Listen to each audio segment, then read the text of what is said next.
It's Thursday night in the A. You know what that means.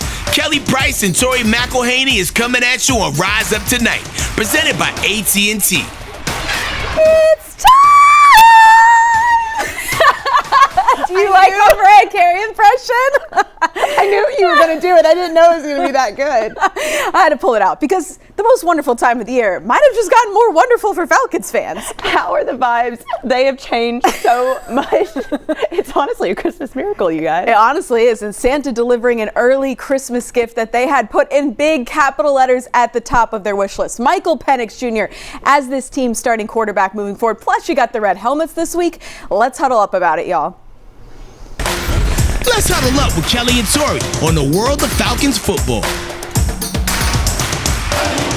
So we're just going to move right past Monday in Vegas. I don't need to remind you guys that Kirk Cousins has tossed 9 picks to 1 touchdown pass in the last 5 games, as the Falcons have gone just 1-4 as a team. But as Cousins' play continued to fall off over the last month or so, Raheem Morris stuck with his guy. He gave his $100 million quarterback ample opportunity to turn this thing around. The thing is, he didn't. So as Atlanta turns now to Penix as QB1, Tori, why do you think he made this call now? So I really think it has to do with a few reasons. It's the fact the Falcons felt like they owed it to Kirk to right the ship himself. The Chargers game really was the catalyst for those conversations, but because of the money that they're paying Cousins, coupled with the fact that we know he's been a streaky player throughout his career, it just wasn't the right time. Give him a chance to rectify his play, but to your point, Kelly, he didn't. So then you go to Minnesota and then to Vegas and you realize nothing is changing, and if anything, the Falcons were actively having to scheme around Kirk Cousins. It's one thing to do that for Marcus Mariota or Desmond Ridder like Arthur Smith did for the last 2 years. It's something else entirely for Zach Robinson to have to do it for Kirk Cousins. So this was the only card the Falcons had left to play. Here's Coach on the decision to turn to Penix, and if you're actually never going to guess where he was when he got that call on Tuesday night.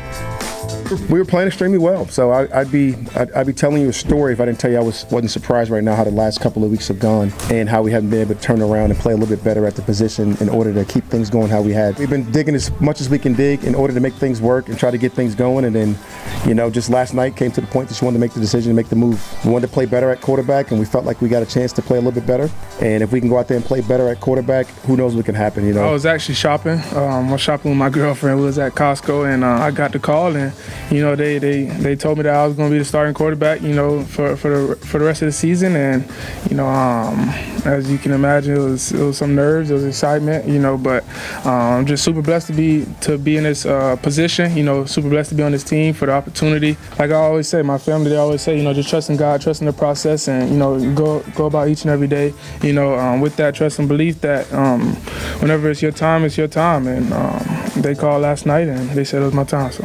Okay. Even better, he said he was buying a hot dog at Costco when he got that call. Michael Penix is one of us. So how does having number 9 instead of number 18 in at quarterback change the game for Zach Robinson and what he can call out of his playbook? Because as much as fans are going to want to see Penix light it up through the air, he's not going to go out there and be Michael Vick, right? So it's certainly going to help Robinson to have a quarterback with maybe some more pocket mobility. Yeah, okay, so 2 things here. Number 1, the saying goes that a rookie quarterback's best friend is a dominant run game. And let's be honest, the run game the Falcons have mustered through the last 2 games has been notable, particularly what they did against Minnesota as the best run defense at the time. So yes, the Falcons will rely on the run, maybe even heavily early on Sunday against the Giants to get Penix settled in. But then there's Michael Penix himself. Look, Michael Penix is not a dual threat quarterback, but he is an athletic one, and he has the ability to extend a play when he needs to. That does so much for this offense as receivers work to get open downfield. Giants 31st defense against the run in the league as well. Well, something that I really enjoyed about the Raiders fans that I saw on Monday night was that everyone was dressed to the nines. It honestly reminded me a lot of Atlanta sports fans who give us everything with game day fits at the Benz and State Farm Arena. The Falcons themselves also understood the assignment in Vegas. We are walking in, presented by Wells Fargo. Of course, our king wasn't gonna miss in Las Vegas. Justin Simmons hitting us with a full-on silky maroon tuxedo, the coffee cup, of course. His consistency is just remarkable. There is something something about Justin Simmons, man. He knows how to rock a cool jacket, and he's always holding that coffee cup. I know exactly what I'm going to get with him, and there's a little bit of comfort in that. Yeah, this is one of my favorites of the season. Next up, Kevin King, who, hear me out, has always reminded me of Prince. And it's even like his voice. He's got like a quiet voice about him. I remember seeing him in this fit in the locker room after the game thinking, he's looking even more Princey than ever. Who needs a raspberry beret when you can go all black? No, honestly, I just noticed this, the Dior like vest that he has on too. Yes. We love an accessory around here. If you've been watching the show, you know that Kelly and I are down for an accessory, and everything he's got going on, this is it. Staying in the secondary, Antonio Hamilton going all leather for Monday Night Football, which, you know, is kind of the equivalent of us going with all sparkles in Vegas, and I love it. Yeah, so just so everyone's aware, Kelly did wear a sparkly blazer. I can confirm that, but I digress. The secondary didn't miss with the fits on Monday night. Antonio Hamilton, one of them. We love it. All right, still to come, Frazy's Meat and Market, taking your holiday parties or your next tailgate to the next level with a little dude charcuterie. The Falcons fanatic voted Atlanta's best butcher in 2024 and 2025 joins me in the nest later in the show. Rise Up Tonight is presented by AT&T and brought to you by Georgia Lottery. Today could be the day. By Mercedes-Benz, the best of nothing. And by Home Depot, how doers get more done.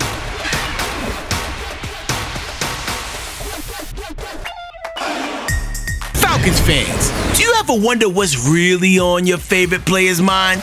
It's time for Question of the Week, brought to you by Zaxby's, Famous Fingers and Sauces. If there was going to be a Falcons Christmas music album, who do you think would be on it? Whether it's someone who sings or someone you know that plays like an instrument or something in the team? I'll be on there. I'll get on there. On the team? Yeah. Singing. Who could sing? Me?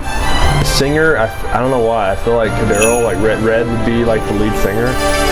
I might be on there myself, to be honest. I'm the lead guy. I feel like the O-line would be kind of the instrument guys for some reason. I'm just feeling all them.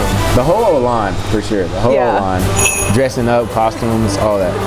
Maybe Ray on like on the backup vocals. I can melodic sing. I can get you a hook or two, but I ain't going 16 bars singing. I can't do it. I run out of wind. Troy, maybe. Okay. I don't know. I feel like I heard about him playing guitar or something. Ray would probably be also on there for sure. I can get back to you on that one. Kevin King, people don't know. Oh. He was singing a little bit. Okay. You know. Shout out Kev. And then, let me see. Oh, Glow. Yeah, B. Alford. He can rap for sure. So he'd probably be on there as well. I just see Kyle Pitts in like a deep, soulful jazz music. That's what I could see. Yeah, that's what I see. Awesome. Is he in the Christmas sweater, like all decked out? Christmas sweater and hat. Saxophone and all.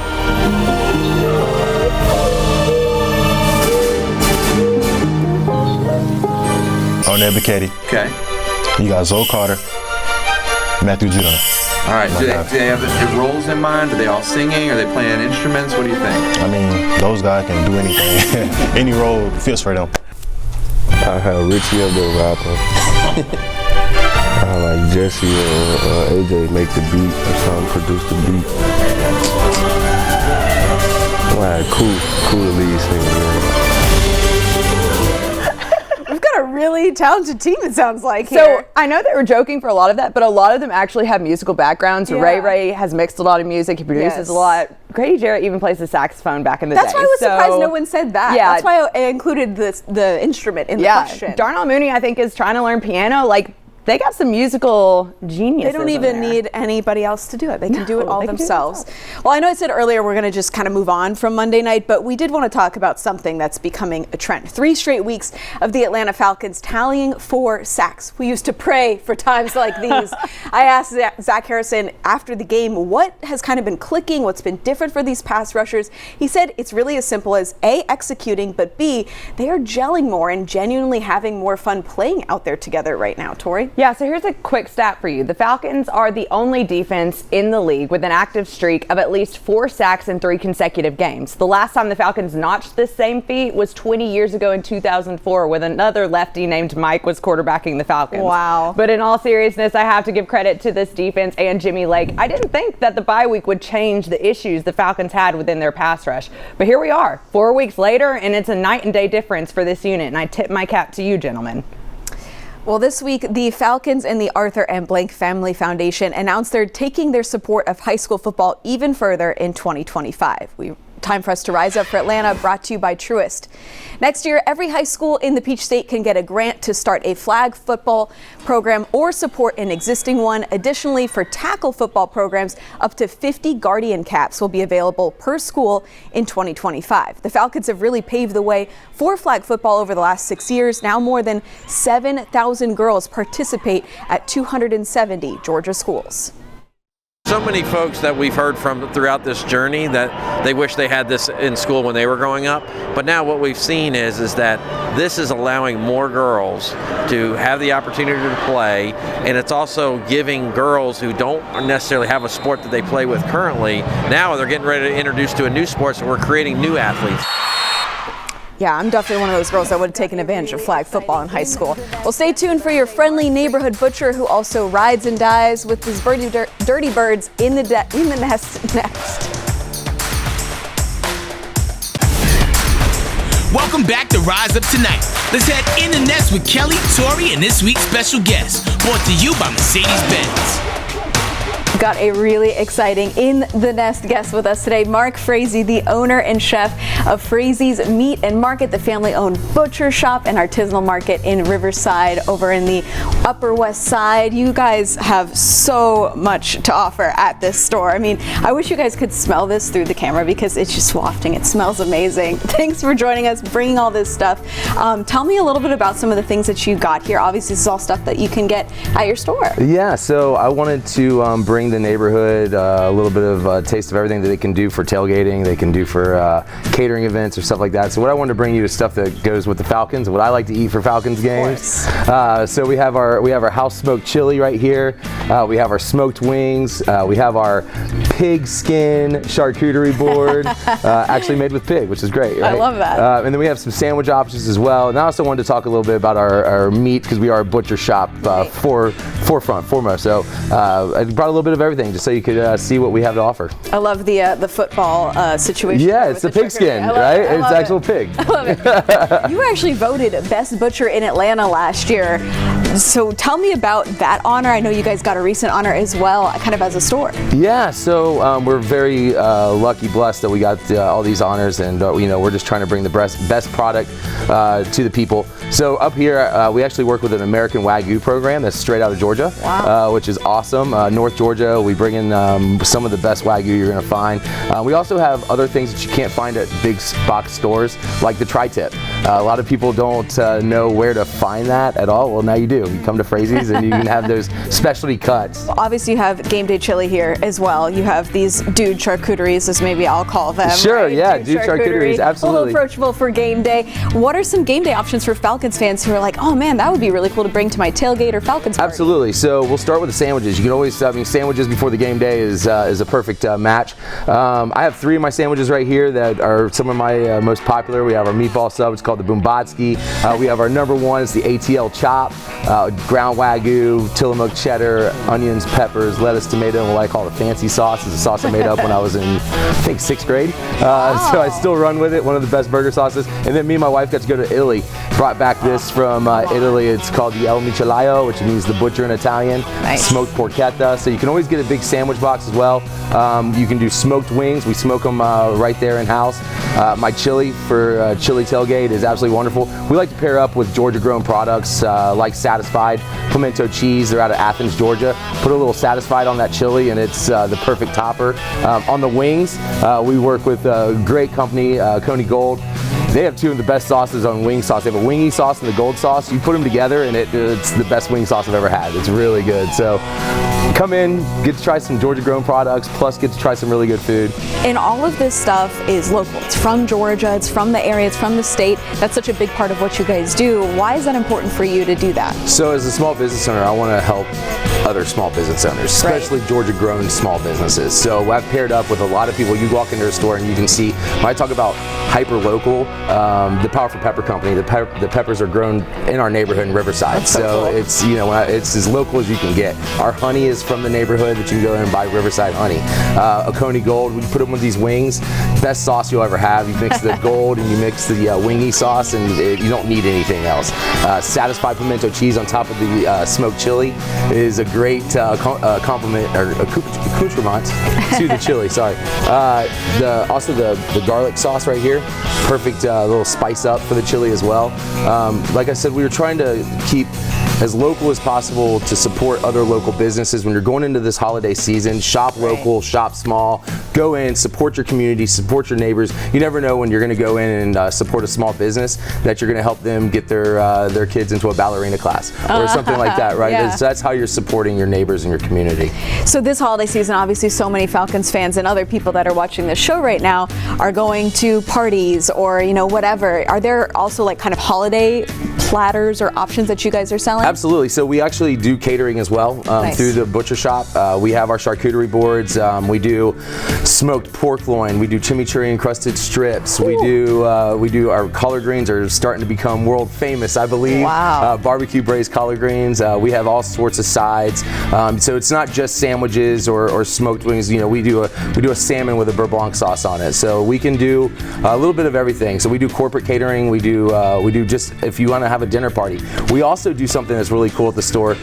We do a supper club about once every month and a half. Fun. We bring in guest chefs. We have some of the top chefs in Atlanta. I've been in this industry for a long time, so I have a lot of great friends that want to come in and support small businesses. We do 6 courses. We pair them off with a wine. We have a wine specialist come in. There's 16 people that sit down in the butcher shop. It's an experience. It's awesome. It's a wonderful evening where new neighbors get together that maybe they don't know each other. You break bread, you make friends, and it's an experience. It's an experience that you'll never forget. So we always like to say, are you going to be part of the next 16 that gets to enjoy the supper club at Frazie's? The passion is so evident. I'm sure through the camera you guys can see the passion. You also have passion for the Falcons. He's wearing a primetime jersey, if you guys can't tell, underneath this. Prime time. I've been a Falcons fan since '89. Jesse the Hammer Tuggle was one of my favorites growing up. I've been through all the ups and downs that the Falcons fans have, but I will rise up till the day I die.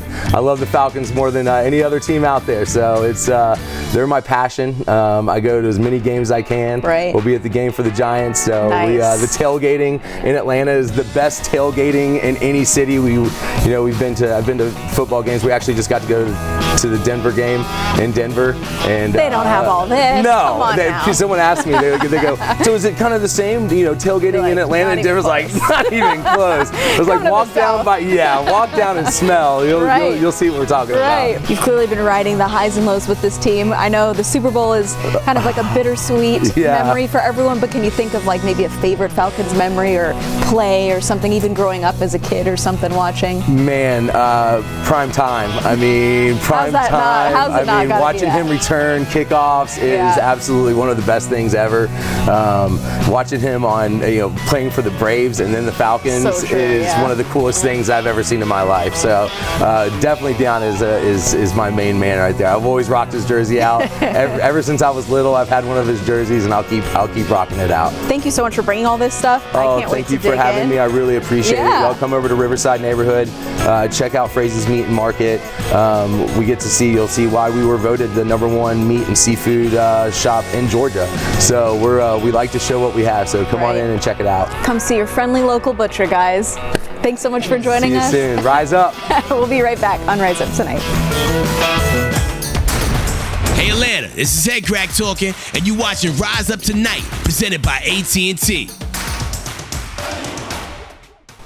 So looking back, we really could have given this chain to Kadarius Hodge back in week 5 for that walk-off touchdown. But, it's more fitting that we tack on to Hodge's first NFC Special Teams Player of the Week nod tonight. My guy takes so much pride in playing that third phase. He blocked a punt, tipped another. On Monday, he's had plenty of these plays all season. Shout out to Kadarius Hodge. Gunners are people too, my friend. Kadarius Hodge has been the pocket knife you didn't know you needed until your grandmother uses too much tape when sealing the boxes your Christmas presents came in, making it 10 times more difficult to open than it actually has to be. A very specific metaphor, I know, but that's Kadarius Hodge. For everything that has gone on with this team of late, someone like Kadarius Hodge won't be the story of the year or even the moment, but that doesn't mean we can't or shouldn't point out how clutch he's been for this team in 2024. Well, we won't see you guys before Christmas. I hope you get all the presents on your wish list, including a Falcons dub. You already got Michael Penix in at quarterback. For Tori McElhaney, I'm Kelly Price. Merry Christmas to all, and to all, a good night.